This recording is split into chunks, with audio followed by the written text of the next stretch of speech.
सत साहिब सतगुरुदेव की जय।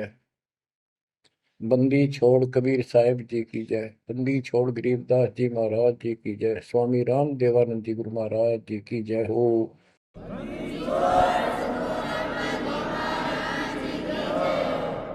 सर्व संतों की जय, सर्व भक्तों की जय, धर्मी पुरुषों की जय। श्री काशी धाम की जय, श्री सुडानी धाम की जय, श्री क्रोथा धाम की जय, श्री बरवाड़ा धाम की जय। सत साहिब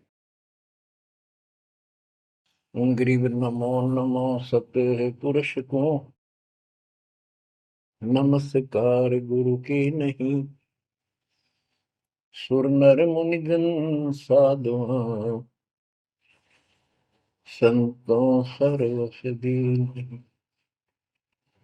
सतगुरु साहिब संत सब, दंडवतम प्रणाम। आगे पीछे मध्य हुए, किनको पूर्व। कबीर सतगुरु के उपदेश का, सुनिया एक विचार। जय सतगुरु मिलते नहीं, जाते नरक द्वार। नरक द्वार में दूत सब, करते खेचातान। उनसे कभू नहीं छूटता, फिरता चारों खाने। कबीर चार खानी में भरमता, कबहू न लगता पार। सो फेरा सब मिट गया, मेरे सतगुरु के उपकार। जय जय सतगुरु मेरे की, जय जय सतगुरु मेरे की।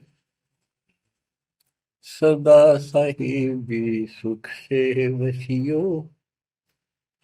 अमरपुरी के डेरे की। जय जय सतगुरु मेरे की, जय जय सतगुरु मेरे की। सदा साहिबी सुख से वसियो, सतलोक के डेरे। निर्विकार निर्भय तू ही, और सकल वैमान। जी साधो और सकल वैमान। सब पर तेरी साहिबी, सब पर तेरी साहिबी। तुझ पर साहिब ना, निर्विकार निर्भय। परमपिता परमात्मा कबीर परमेश्वर जी की असीम श्रद्धा से बच्चों आपको अमर कथा सच्चा ज्ञान सुनने को मिल रहा है। आपकी किस्मत परमाने अलग लेखनी से लिखी है, अलग आपका अकाउंट है, जिस पर काल का कोई अधिकार नहीं है। बच्चों, परमात्मा का एक एक शब्द अपने को सत्य मानना होता है। या तो भक्ति पर लगो मत, भोगो कष्ट। भक्ति पर लग के भी और भक्ति मार्ग में अविश्वास होता है, तो वो प्राणी सफल नहीं होता। जैसे दास को पहले शुरुआत में परमात्मा की चाह खूब थी, और ये सुना करते थे द्रौपदी का चीर मिट गया, नरसिंह दास भगत की कुंडली भगवान ने ली। तो इस तरह की बातें आत्मा मानती थी, भगवान कुछ भी कर सकता है। पर कोई कह देता था नहीं, ऐसा नहीं हुआ करता है, तो वैसे भगवान की आस्था बनाने के लिए कह रखा है, ऐसा नहीं हो सकता। तो मन ये भी मान लेता था कि ऐसा ना होगा, पर भगवान तो है। केवल इतना मानकर भक्ति कर रहे थे, दीक्षा भी ले ली थी। और फिर परमात्मा ने ऐसा अजब गजब किया, वो सारी शंका मिटा दी। लोहे की जाली को 1 फुट से ज्यादा बढ़ा दिया, और दोनों को बढ़ा दिया, एक को नहीं। तो बच्चों, विश्वास बहुत जरूरी है। जैसे आपको उदाहरण दिया जाता है सत्संग के माध्यम से। एक गांव के बाहर दो साधक साधना कर रहे थे। एक 40 साल से बैठा था, आयु 60 के आसपास हो चुकी थी। दूसरा 4 वर्ष से साधना करने लगा था, वो भी घर त्याग कर बाहर आश्रम बना रखा था। तो बच्चों, वैसे तो साधना दोनों की ही शास्त्र विरुद्ध थी। पिछले संस्कार से प्रेरणा इतनी प्रबल हो जाती है कि आत्मा भगवान की तरफ तड़प जाती है, उसको खोज के लिए निकल पड़ती है, और जैसा कोई मार्गदर्शन मिलता है उसी अनुसार अपना सारा जीवन कुर्बान कर देती है। उससे उसको कुछ तप मिल जाता है, बन जाता है, और कुछ सिद्धियां आनी शुरू हो जाती हैं। उससे उसका वह बोलबाला हो जाता है। फिर उसकी मृत्यु के बाद वह एक यादगार बना दी जाती है। वो नरभाग, आप तो नरक में गया, आने वाले उस गांव की कई पीढ़ियों को भी नरक भेजने का सामान तैयार कर गया। आने वाली पीढ़ियां उसी को मत्था टेक टेक के उस कब्र पे, उसकी मूर्ति पे, और अपनी मनोकामना पूर्ण करवाती हैं। होता किसी का कुछ नहीं, पर वह भावना बन जाए, एकाधिका वैसे सूत बैठ जाए, दाव लग जाए स्वाभाविक। जो भक्ति ना करते उनका भी हो जाता है, वो तो उसका संसार होता, और वो निमित्त उसका कर देते थे। हम भी ऐसे ही थे। अब बताना चाहता दास, फिर भी विश्वास बहुत काम करता है। भगवान उसके नंबर देता है अलग से, तो उसकी भक्ति में आस्था अगले जन्म में भी बनी रहती है इस तरह की क्रियाओं से। जो आस्तिक और नास्तिक दोनों क्रिया करता है, वो घर का रहता है ना घाट का। एक देवदूत आया करता था ऊपर से, विष्णु जी के लोक से, और वो आकर के उन दोनों भक्तों से काफी देर तक चर्चा परमात्मा की करता था। प्रश्न करते रहते थे, भगवान ठीक है, वहां की व्यवस्था कैसी है। तो वो दोनों, ये देवदूत दोनों भक्तों के पास घंटों बैठ कर जाया करता था।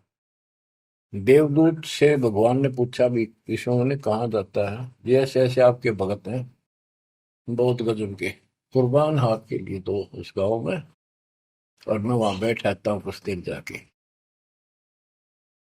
आपके ऊपर तो कुर्बान है। तो भगवान बोले, विष्णु जी बोले, मैं भगत तो एक है, एक तो वैसे टाइम पास करे। देवदूत बोला, जी वो होगा जो 40 साल से आपके लिए कुर्बान घर छोड़ के आया हो। तो भगवान बोले, ना, दूसरा जो 4 साल से बैठा है वो भगत है, उसको मुझ पर विश्वास है और बड़े पर को विश्वास नहीं है। ये बात उस देवदूत का गले नहीं उतरा, ये तो हो ही नहीं सकता। तो भगवान ने समझ लिया कि देवदूत की विश्वास नहीं मेरी बात पे। तो विष्णु जी बोले, भाई एक काम करना देवदूत, आज तू लेट जाना समय से, बस जिस समय जाता है, और फिर वो पूछेंगे कारण लेट होने का, उनको फिर ऐसे बताना कि आज भगवान ने समय दे रखा था कि दोपहर को सुई की नोक में से, जिसमें धागा डर, सुई के नक्के में के सुराख में हाथी निकाल लेगा भगवान, और कहना कि मैं उसको देखने के लिए रुक गया। और भगवान ने हाथी उस सुई के नक्के में के निकाल दिया। वो इसी तरह की क्या, देवदूत पहले उसके पास गया, बड़े के पास, क्योंकि उसको भरम था। तो विष्णु जी ने कहा था, फिर ये देखना वो कौन क्या प्रक्रिया करता है, तुझे स्वयं फैसला हो जाएगा भगत कौन है। देवदूत उस बड़े के पास गया, उसने भी ये जाते कारण पूछा कि क्या बात, देवता आज लेट हो गए, आपकी बहुत इंतजार थी और आपके साथ बैठकर भगवान की चर्चा करते थे, अच्छा समय व्यतीत होता था। क्या बात होगी, क्या कारण हो गया, लेट हुए आप आज? देवदूत ने वही बताया कि आज दोपहर को भगवान ने एक लीला करनी थी, वो देख कर आया। तो भगत बोला, क्या लीला की? कि कमाल कर दिया भाई, हद कर दी। भगवान ने एक हाथी को सुई के नक्के में निकाल दिया। इसको देख कर आया मैंने, इसको देखने के लिए रुका था। भगत बोला, 40 साल वाला देवदूत, देवता, इसी झूठ बोल, किसी का जत जा, ये कभी हो सकता है? सुई के नक्के में का हाथी निकल जा, क्यों झूठ बोल रहा है? देवता होकर ऐसी बात कर रहा था। तो देव की भैंस उठ गई और उसके सारे अनुभव फेल हो गया। तो भगवान ठीक कह के थे, तो कति डांगर है। जब इसको इतना विश्वास नहीं, भगवान कुछ नहीं कर सकता, तेरे जैसा घसियारा है, फिर भक्ति क्यों कर रहा है? देवदूत उठ कर चल पड़ा। फिर वो 4 साल वाले के पास गया। उसने सोचा, यूं तो हमारा धमका दे मेरे को, गुस्से होएगा, इसको तो ज्ञान ही कुछ नहीं होगा अभी तक। उस 4 साल वाले ने भी, भगत ने पूछा, देवदूत तो लेट हो गए, आपके आने की बड़ी इंतजार रहती थी, आज तो सोच लिया था शायद नहीं आएंगे, क्या काम हो गया ऐसा कोई, हमें भी बताओ। देवदूत बोला, भाई क्या बताऊं, झूठ मैं कह नहीं सकता और सच्ची किसी का गला उतरती नहीं। भगत बोला, बताओ तो सही क्या बात है? क्या दोपहर को भगवान ने एक लीला करनी थी, मैं उसको देखने के लिए रुक गया। क्या लीला थी? देवदूत बोला, सुई के नक्के में क्या भगवान ने हाथी निकालना था। भगत बोला, फिर क्या हो गया? कि वही निकाल दिया, कमाल कर दिया। बोला, बस भगवान ने निकाल दिया, सारी पृथ्वी ने, धरती ने सुई के नक्के में गया, आप हाथी में आश्चर्य कर रहे हो? तो देवदूत ने सीने से लगा दिया उस बालक को। मैं बोला, धन्य तेरे माता पिता जिससे जन्म हुआ। भक्ति कर विश्वास नहीं तो खाक भक्ति है वो। कह कबीर सुनो विषा दो, मैं तो हूं विश्वास में। तो अपने परमात्मा की भी क्या पे अविश्वास नहीं होना चाहिए। और ये धीरे धीरे आपके साथ भी परमात्मा ऐसी लीला करते रहेंगे और कर भी दी होगी। और ना भी हो तो इतने सारे प्रमाण दिए जाते हैं, विश्वास कर लेना, परमात्मा की भक्ति से दूर ना होना। बच्चों, आपको अजब गजब का ज्ञान दास बता रहा है, जो संत गरीबदास जी ने परमात्मा से प्राप्त हुआ। और ऐसा निर्णायक ज्ञान है, इसका रिजल्ट इस पूरी कथा का फिर बाद में आपको बहुत अच्छा निष्कर्ष मिलेगा। पार्वती जी शिव की पत्नी और 108 बार मर चुकी थी। 109वें जन्म में भी उसने शिव जी को ही पति बनाया। ये संस्कार था उनका। नारद मुनि ने एक दिन आके पार्वती जी को समझाया कि हे माता, भगवान शंकर जी के पास एक ऐसा मंत्र है जो आपको बता देना, उस नाम के जाप से आप अमर हो जाओगे। अन्यथा आप 108 बार मर चुके हो और वो भगवान उसकी प्रमाण के लिए आपके शरों की खोपड़ी की माला बना रखी है। 108 है, गिन दिए। पार्वती जी बोली, भाई नारद बिल्कुल सही है, 108 है। मैं पूछती हूँ ये किसके के यू क्या है, तो वो टाल मटोल कर जाते हैं। तो हे माता, आपका जन्म मरण मिट जाएगा। तो वो बोली, भाई ये मेरे बात समझ में नहीं आती कि शिव महाराज जी मेरे से कुछ नहीं छुपाते, और इसने ये कैसे छुपा रखा मंत्र मेरे से बहुत प्यार करते हैं। और बताते हैं तेरी मृत्यु के बाद मैं बहुत रोता था।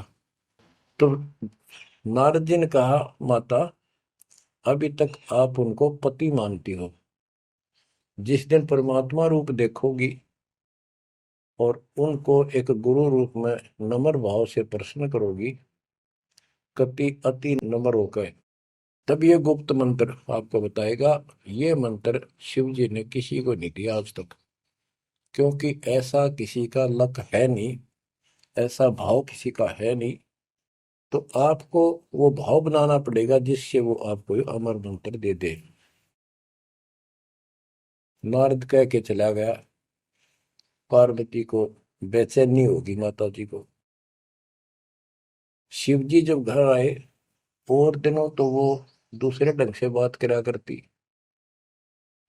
क्योंकि पत्नी बराबर का हकदार होती है, हिस्सेदार होती है।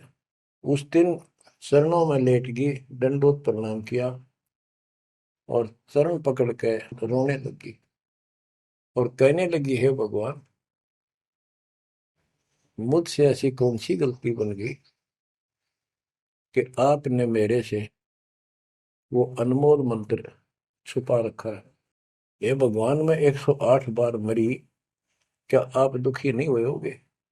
मुझे वो नाम बता दे जिससे मेरा जन्म मरण मिट जाए। अब शिव जी उसके मुंह की तरफ देख रहा है, पार्वती की सारी आओ भाव को समझ रहा है। कहने लगा, पार्वती आज तेरे को कौन सा भगवान आत्मा मिल गया जिसने तेरी बुद्धि बदल दी? ये तेरी बुद्धि का ज्ञान नहीं है, तेरे को तो मैं जानता हूँ। ये बात तेरे मन में भी नहीं आती थी। मैंने कोशिश भी की, भक्ति किया करो। आप कह देती थी, आप भगवान हो, मुझे क्या जरूरत है, मैं भगवान के साथ हूँ, मैं उनकी अर्धांगिनी हूँ। तब पार्वती जी ने बताया कि नारद जी आए थे, उन्होंने मुझे ये सब बताया। तो भगवान शंकर बोले, पार्वती सुन ले, जितनी बार तू मेरी, मेरा पागल जैसा हाल हो जाया करता था। एक बार तो राजा दक्ष के यज्ञ में जलकर मरी, तेरे अस्थि पिंजर को उठाए मैं 10,000 वर्ष तक घूमता रहा था, तो आप कंधे पर रख के और पार्वती पार्वती करता हूँ। वो तो एक सुदर्शन चक्कर आया, उसने काट के तेरे टुकड़े कर दिए शरीर के। जब मैं ठगा सा रह गया, मेरे हाथ कुछ नहीं बचा, फिर तेरा जन्म हो गया, शादी फिर होगी। वह भूल पड़ी। ये मंत्र ऐसा अजब गजब है, ये आम व्यक्ति को नहीं बता जा सकता। भगवान शंकर जी ने कहा कि अब तेरी आत्मा सच्चे दिल से डिमांड कर रही है, अब मैं तुझे यू नाम दूंगा। गरीबदास जी बताते हैं कि जैसे सीप एक जानवर होता है, शंखला सा जैसे एक शंख होते हैं, इस टाइप के मजबूत शरीर का, और उसको सीप बोलते हैं, सीप। वह सीप जो है, गर्मी हो जाती है जब उसको अंदर पानी की डिमांड होती है, मोती बनाने के लिए उसमें प्रेरणा होती है, जैसे पशु में गर्भ धारने की होती है। उस समय सीप समुद्र के ऊपर आ जाती है, ऊपर बादल गरज रहे होते हैं। यदि उसका मुख खुला हो और बारिश की एक बूंद भी उसके मुख में चली जा, तो उससे मोती बनना शुरू हो जाता है। उस बूंद को लेकर शिप वापस समुद्र में गोता लगा जाती है, उसमें मोती बन जाता है। और यदि सीप का वो मुंह बंद हो, तो सारा सामान बरस जाए उसके ऊपर, मोती नहीं बना। तो पार्वती को समझाया कि अब तेरी सीप का आत्मा का मुंह खुल चुका है, अब मैं यो नाम दूंगा, असर करेगा।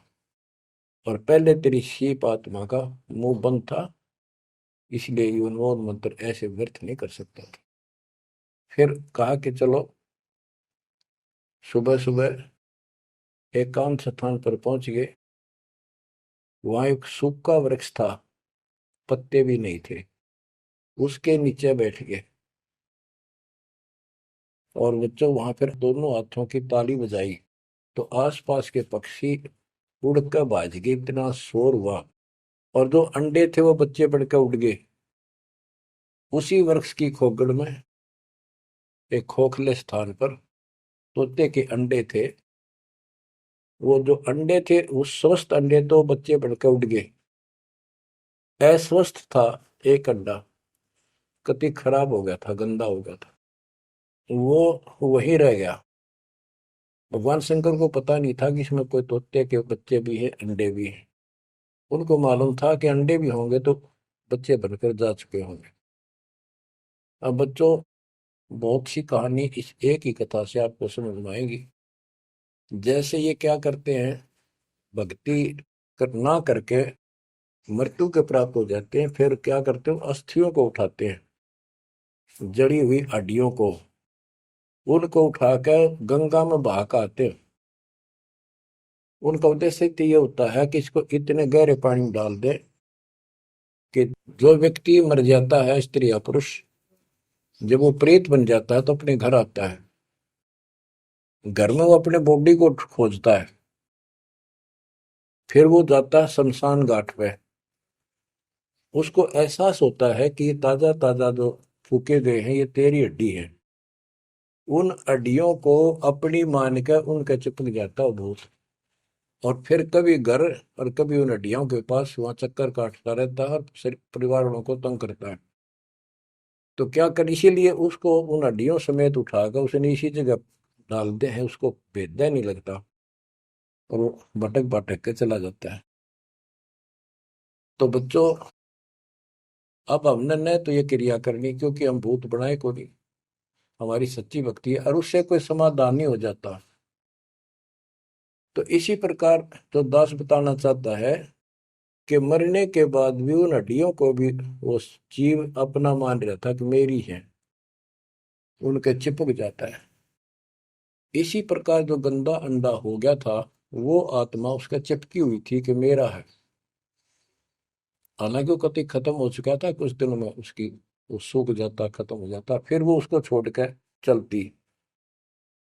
तो वो आत्मा उसके साथ चिपकी हुई थी। उधर से पार्वती जी को कथा सुनाना शुरू कर दिया, अमर कथा सुनाई।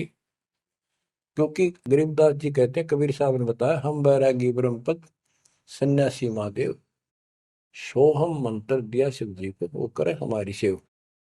तो कबीर साहब ने इन सब को यो अमर ज्ञान सुनाया था, सतलोक वाला, सृष्टि रचना सब सुनाई। भगवान ऐसा है, भगवान ऊपर है, भगवान ऐसा है, वो सबका मालिक है।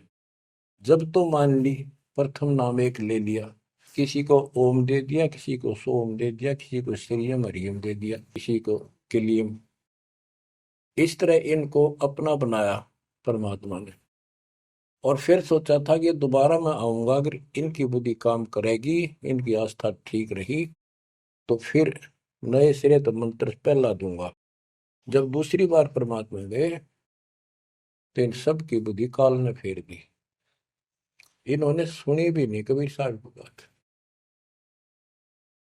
तो कबीर साहब वापस आ गए। अब वो ज्ञान शिव जी को था, पार्वती को बताया और मंत्र दिया उसको। अब बच्चों, 5 नाम शिव जी को बताए थे, लेकिन शिव जी विशेषकर एक सोहम मंत्र ही जाप करता है। ये चक्कर ये है कि जो गुरु बताते हैं हम उस पर ना रुक करके फिर मनमुखी जरूर करते हैं कोई कोई। और परमात्मा जी ने, कबीर साहब ने शिव जी को सब कमलों का भेद बताया था। ये योगी था, इससे तो एक कमल भी नहीं सुलझा था, एक भी, और अभी तक नहीं सुलझा है, लेकिन ज्ञान सारा बता दिया था। तो पार्वती को सुनाया जा रहा था ज्ञान, पार्वती यश करती जा रही थी, देखो ये मूल कमल है, आगे चलो स्वाद चक्र है, फिर नाभि कमल है, अर्धा कमल है, उसमें ऐसे ऐसे देवता हैं, कंठ कमल में ऐसा है, त्रिकुटी कमल तक पहुंचा दिया बस।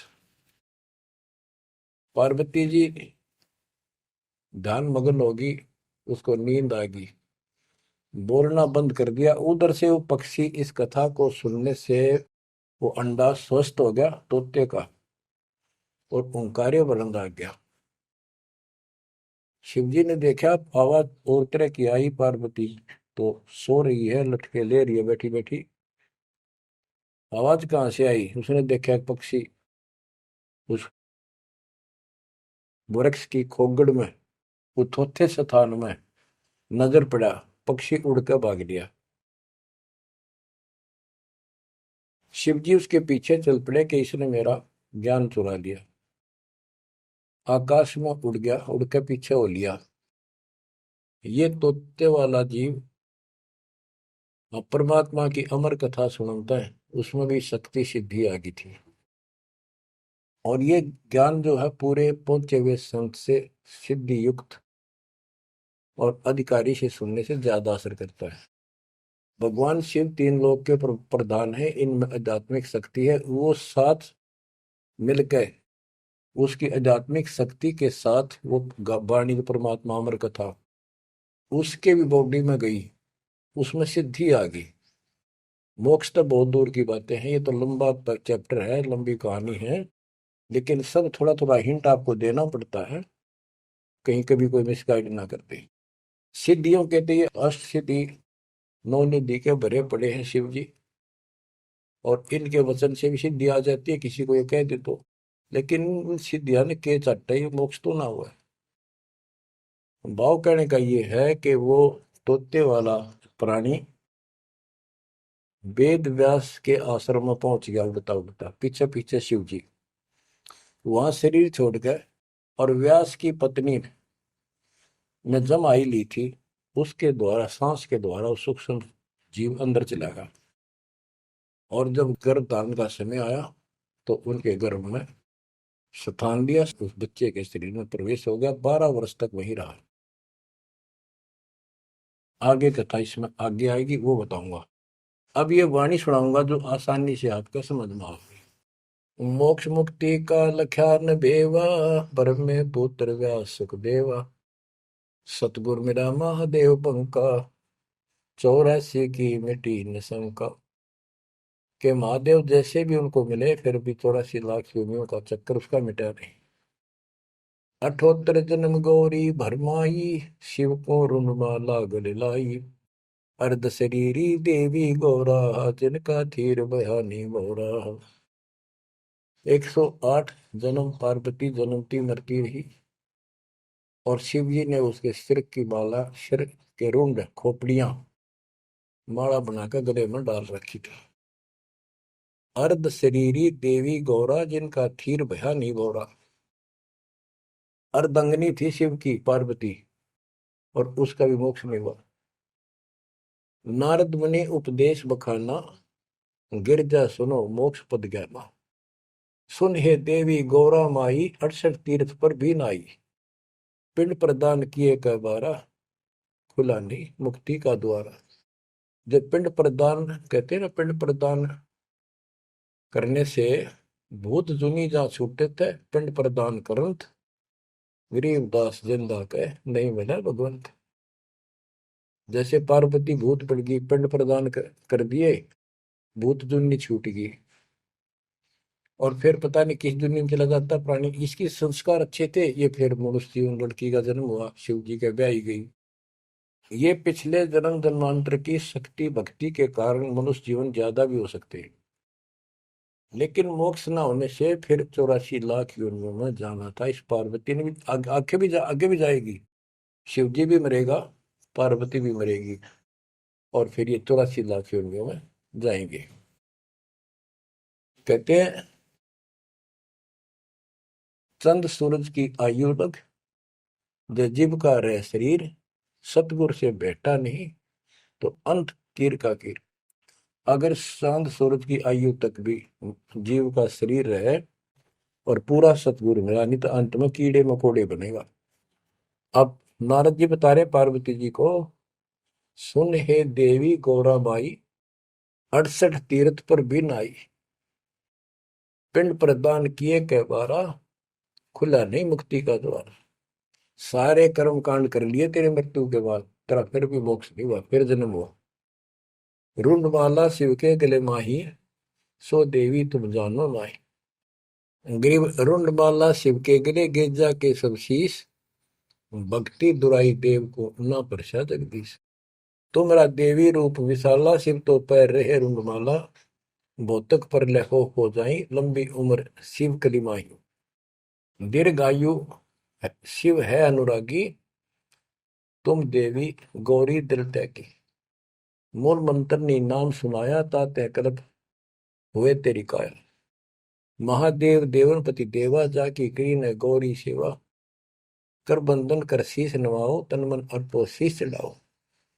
शिव है मोक्ष मुक्ति के दाता, तो से भेद कहो गौरी माता।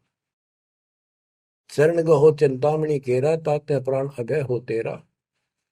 कमल रूप देवी दिल कीन्या, नारद मुनि उपदेशी चीन्या। जब आए शिव मंदिर अवधूता, देवी चरण लिए शत्रुपा। अब कहते नारद के कहने से पार्वती जी ने, गौरी देवी ने कतिक पाक साफ दिल कर लिया, कमल की तरह। कमल के ऊपर कोई मैल नहीं होता, ना कोई धूल टिकती है, ना जल टिकता है, ना कोई कीचड़ टिकता है। तो ऐसा साफ दिल किया। और जब शिवजी घर पर आए, उनके चरणों में चरण लिए शत्रुपा। सच्चे भाव से चरण लिए। चरण पकड़ रोवत है बाला, मोरे शीस किए रूपमाला। मोसे भक्ति दुराई देवा, मैं जाने नहीं तुम्हारी सेवा। मोसे भक्ति दुराई स्वामी, हमसे भेद कहो निज दामी। मैं अबला हूं बाला बोली, पार निभाओ हमारी डोली। कति चरण पकड़ के कहने लगी, मैं तो भोली भोली सी लड़की हूं, और मेरा बेड़ा पार करो। बच्चों, ये सारी कहानी आपको मौखिक सुना दी। इन वाणियों में सारा इसी का निष्कर्ष है। अब क्या बताते हैं, गृह मूल मंत्र महबूब का एक सुनाओ मोही।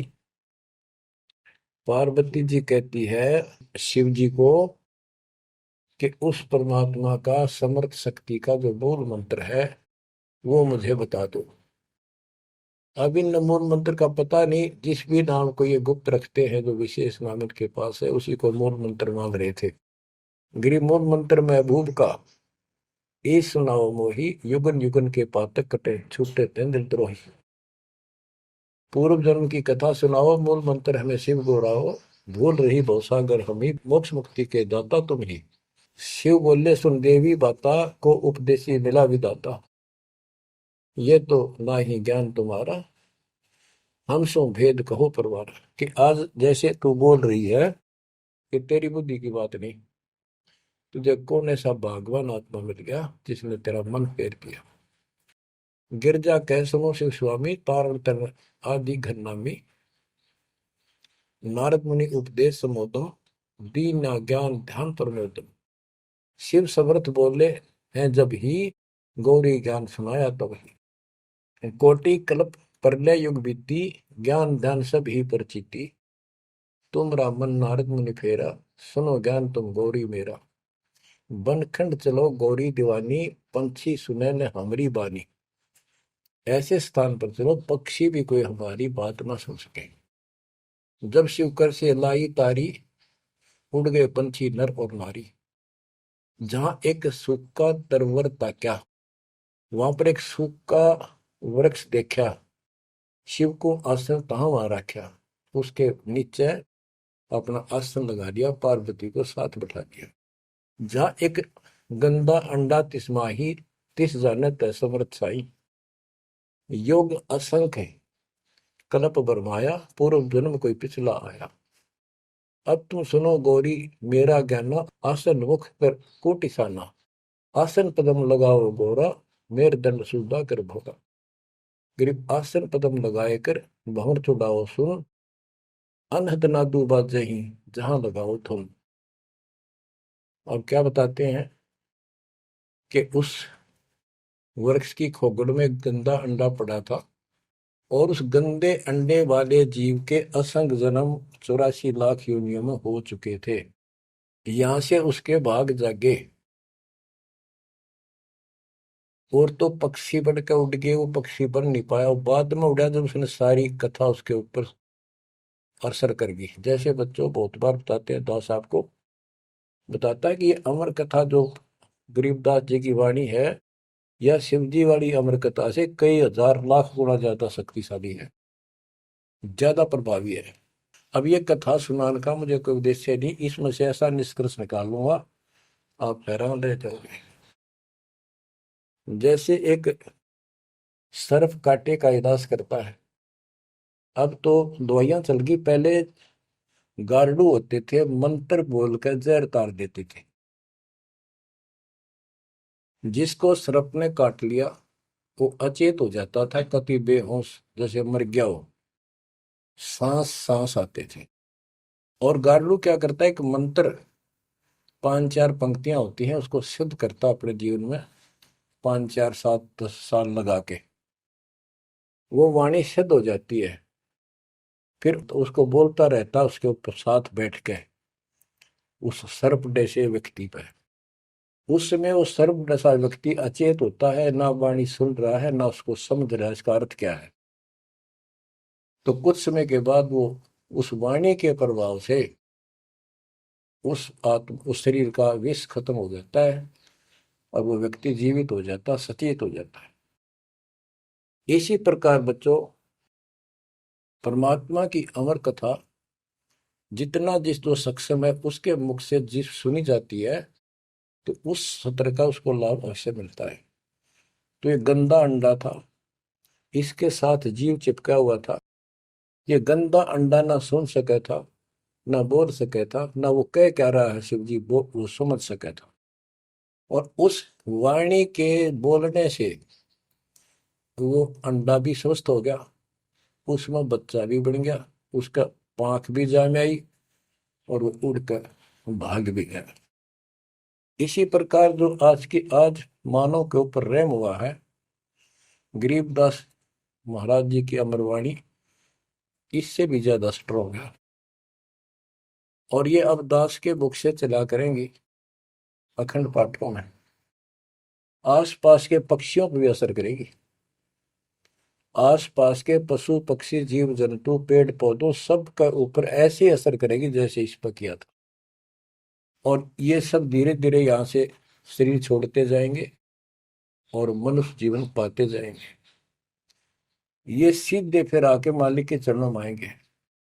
बच्चों, भक्ति जरूर करेंगे, भक्ति करेंगे तो मालिक कहीं ना कहीं उनको मिलेगा। अब मैं सुखदेव ऋषि की बुक सुनाता हूँ, पार्वती का तो दिया। अब एक बात विचार करो कि जहां पार्वती जी को मंत्र मिला, अमर मंत्र मिला, वो नाम मिला भक्ति करने का, यानी वो शिष्या भई, तो वो स्थान पार्वती के लिए तो अमरनाथ हो सका है। ये जो वहां आजकल जावे हैं मत्था टेकन देखन दर्शन करन, उनके लिए अमरनाथ नहीं है वो। अब जैसे आपने जिस भी आश्रम नाम दान केंद्र पे या कहीं भी दास से दीक्षा ली है, आपका वो स्थान अमरनाथ है। लेकिन उस स्थान से कुछ नहीं लेना देना, मोक्ष नाम से होगा।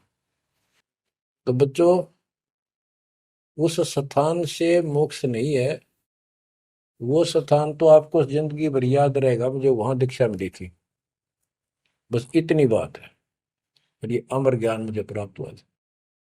लेकिन मुक्ति नाम से होगी। और जो बोले आत्मा इतने ऊंचे पहाड़ों पर जाते हैं दर्शन करके आवाएंगे। अब विचार करो, जैसे दास ने बहुत बार समझाया आपको, ये तीर्थ क्या होते हैं, ये धाम क्या है। जैसे पार्वती को वहां नाम लिया, नाम लेकर अपने घर ना आएगी, अब भक्ति करिए, वहां क्या रखा है। अब जैसे तीर्थ हैं, वहां किसी ऋषि ने भगत ने कोई तालाब का सहारा तक है, क्योंकि पहले पानी नहाने धोने का पीने का तालाब ही होते थे, कुएं भी बहुत गहरे होते थे, एक आदमी नहीं खोद सकता। तो वहां बैठ कर अपनी भक्ति करता था, जैसे भी उसने डोले ढोए। क्योंकि सत साधना तो आपको ही मिली है, पूरे विश्व को चार चार युग के बाद मिलेगी। तो वो जैसे भी तप किया, कुछ किया उसने, जैसा भक्ति की, उस आधार से वो उस लोक में चला गया। और अब वहां कुछ नहीं। अब जैसे हम किसी का एक हमाम दस्ता ले आते थे और उसमें सामग्री कूटते हवन की और वापस देते थे मांझ धो के। हमाम दस्ता होता है लोहे का उखड़ सा, एक डेढ़ एक फुट का उसका मुसड़ सा होता है लोहे का ही, उससे वो कूटते हैं जैसे चटनी कुटे आ रहे कुंडी में। तो हमाम दस्ते में थोड़ी बहुत स्मेल थी और 5-4 दिन में वह भी खत्म होगी।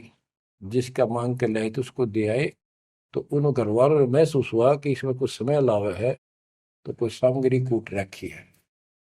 और कुछ दिन के बाद वो स्मेल भी खत्म होगी और वो सामग्री सारी कति साफ करके अपने घर रख ली। अब उस स्मेल को सूंघ बार बार को हो कमाल हो गया, बड़ी स्मेल आई, फिर वह खत्म होगी, चलो स्मेल लेके आते हैं।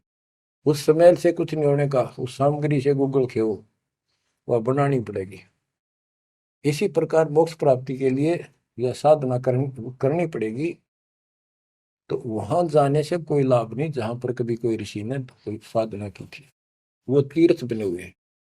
तो काल ने परमात्मा से कहा था, जो मालिक आए थे जोगजीत रूप में, अपने बच्चे ज्ञानी के रूप में, जोगजीत रूप में, सहजदास रूप में, कई रूप में आते रहते हैं। तब काल ने सारी वचनबद्ध करा के मालिक को और फिर अपनी वह दुष्टता दिखाई थी।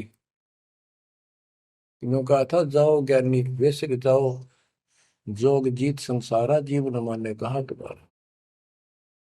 जीव तुम्हारा कहा न माने, हमरी और वो बात बखाने, तीर्थ व्रत और झूठे जब तब मन लाऊं, देवी देव देवर पुजवाऊं, या वो जीव को बरवाऊं। द्वादश पंथ करूं मैं साजा, नाम तुम्हारा ले करूं आवाजा। द्वादश पंथ जो नाम जो ले, सो मेरे मुख में आन समोई, और अनेक पंथ चलाऊं, या जीवों को बरवाऊं। तो आज वो सारा काम इसने कर रखा है। अब आप किसी को समझा के देख लो, आपके सर हो जाते हैं। तुम हमारे देवताओं को ऐसे बताते हो, हमारी साधना को गलत बताते हो, तीर्थों में जाना ठीक नहीं, व्रत रखना ठीक नहीं। तो काल ने बोल रखा था कि हमारी ओर हो बात बखाने, हमारी ओर हमारा तरफ पक्ष लेकर के वाद विवाद किया करेंगे। अब बच्चों, जो दास बता रहा है कि जो अमर पाठ, अखंड पाठ या वैसे वाणी सत्संग जहां भी चल रहे हैं, चला करेंगे, चलते हैं, चलेंगे, वहां आस पास के पक्षियों को भी इसका राहत मिलेगी। और जैसे सुखदेव ऋषि, सुखदेव व्यास जी की पत्नी के पेट में समा गया, गर्भ में। उसके बाद 12 वर्ष तक गर्भ में रहा। वहां उसको याद रहा कि पिछले जन्म तो असंख्य खो दिए, भक्ति नहीं बड़ी। अब के मानव शरीर प्राप्त हुआ और बाहर जाते भूल पड़ जाती है तो जुल्म हो जाता है। इस डर के मारे गर्भ से बाहर गया। 12 वर्ष बीत गए, ब्रह्मा विष्णु महेश को टेंशन हुई, ये तीनों आ गए। इन्होंने कहा कि सुखदेव बाहर आओ, 12 वर्ष तक गर्भ में ठीक नहीं, हमारी मर्यादा खत्म होती है। 9 महीने भी माताएं गर्भ में बच्चा रखती है, बहुत परेशान हो जाती है, और 12-12 वर्ष रक्षा करेंगी, ये गलत परंपरा डलती है, आप ऐसा ना करो, बाहर आओ। तो सुखदेव ऋषि ने कहा कि हे परवरदिगारो, हे भगवानो, अब मुझे ज्ञान हो गया, बाहर आती है आपकी माया, यह त्रिगुणमयी माया हमें अचेत कर देती है, सब बुला देती है, इस माया ने रोक दो, फिर मैं बाहर आऊं। इन्होंने कहा भाई ज्यादा हम भी नहीं रोक सकते, ये हमारे से भी बहुत ज्यादा प्रबल है, हमारे बस की बात नहीं है, बस कुछ सेकंड के लिए रोक सकते हैं। तब उसने कहा जी कुछ सेकंड के लिए रोक दो।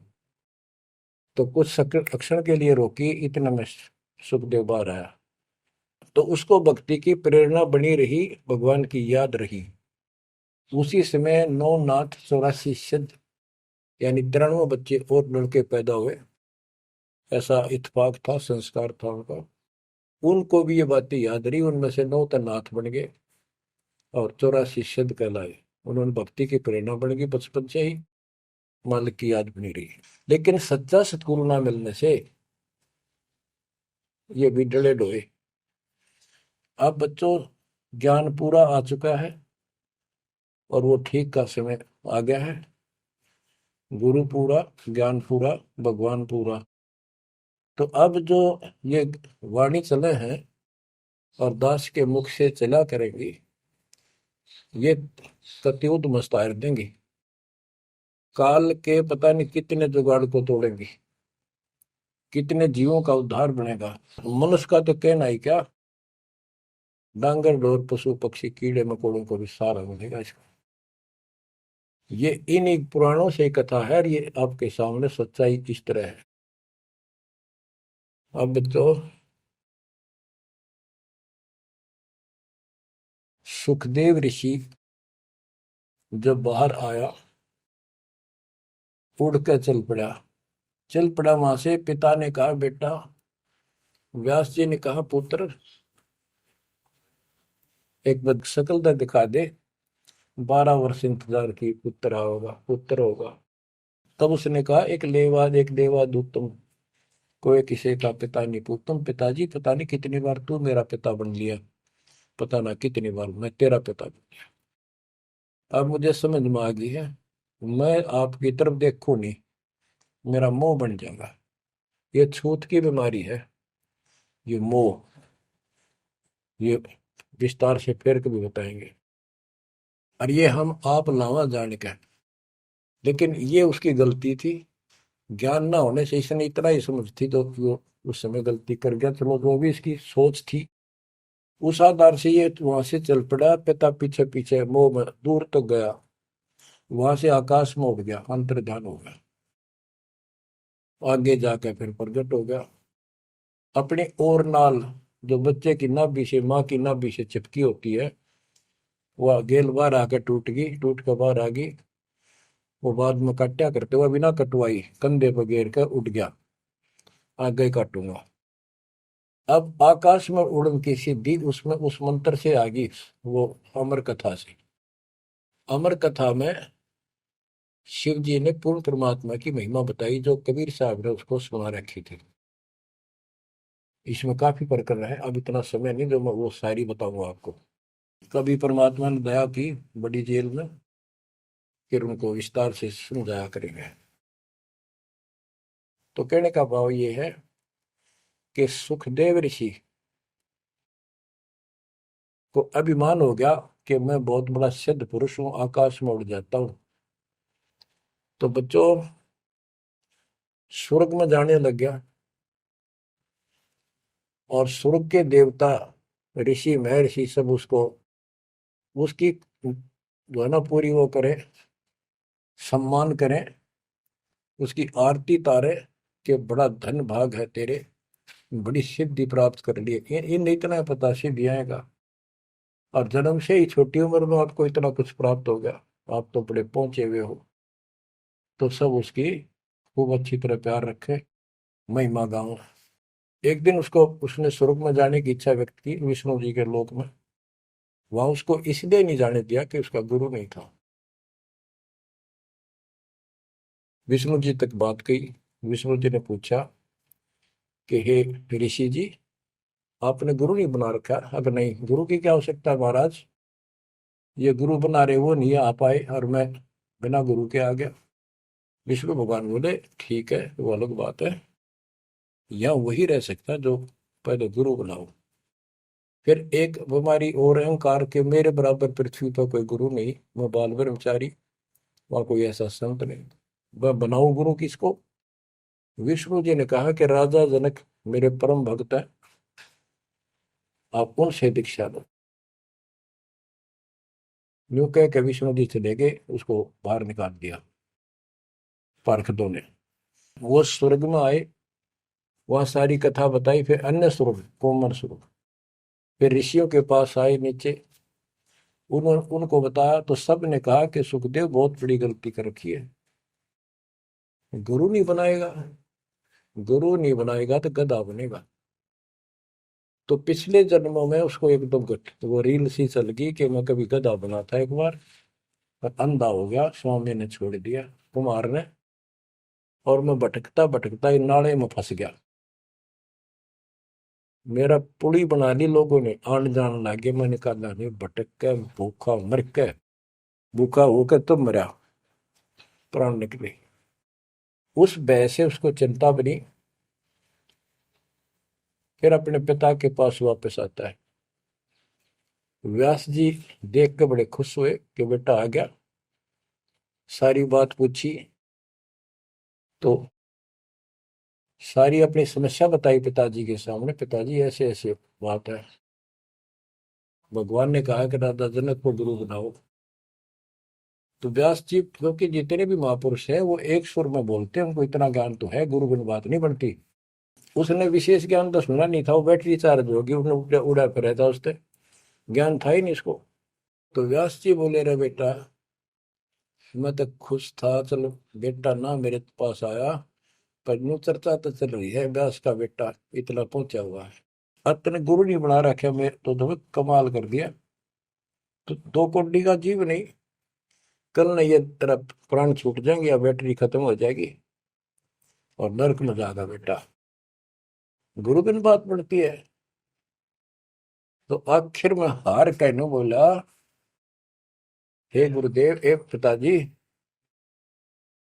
मैं कैसे गुरु बनाऊं राजा जनक को। राजा जनक गृहस्थी भाई, ओए होए, और कैसे शीश निभाऊं जाए। जनक विदेही राजा भाई, कैसे शीश निभाऊं जाई। ओहो। सुखदेव बोले, ज्ञान विवेक का हमने स्त्री का मुख नहीं देखे। तो उसके पिताजी बोले, जो भगवान ने कह दिया, और तू अब भी अगर मगरब कर रहा है, एक आने का जीव नहीं, तेने ज्ञान भी खाएगा, कहाँ जाएगा फिर तू, वहां तेरे को पढ़ने नहीं देंगे स्वर्ग के अंदर। जो मरता क्या नहीं करता, राजा जनक के द्वारे गया, वहां चरणों में मत्था टेका और अपने कल्याण का मार्ग पूछा। बच्चों, क्योंकि यहाँ समय बहुत कम मिलता है, इससे बहुत सी जानकारी होगी आपको, अजब गजब ज्ञान होगा। क्योंकि अभी तक दास ने आपको केवल प्रमाण दिखाए, सारे ग्रंथ सुन जाए, और एक नंबर का ज्ञान आपके हृदय में जमा दिया कि जो दास कह रहा है वो सारी सच्ची है। अब दास कोड वर्डों में, संकेतों में भी ज्ञान समझाएगा, तो भी आपकी आत्मा गिल्ला कैच करेगी साथ के साथ। गरीब गोता मारू स्वर्ग में, जा बैठो पाताल, गरीब दास ढूंढता करो अपने हीरे मोती लाल। आप वो हीरे मोती लाल हो बच्चों, आप सामान्य आत्मा नहीं हो। जब परमात्मा आपको कैसे रंग रहा है, रंग में कैसे दूध अमृत पिला रहा है आपको घर बैठे, आपको नहीं पता इसका क्या प्रतिफल होगा। बच्चे को माता पिता दूध पिलाते हैं, बढ़िया भोजन खिलाते हैं, उनको पता है कि इसको कितना इसका लाभ मिलेगा। बच्चे को ज्ञान नहीं होता, वो धक्के तो पिलावे, खेलने लग रहा हो, माँ लाओगी बुला के, आजा भाई आजा बेटी, दूध पियावेगी।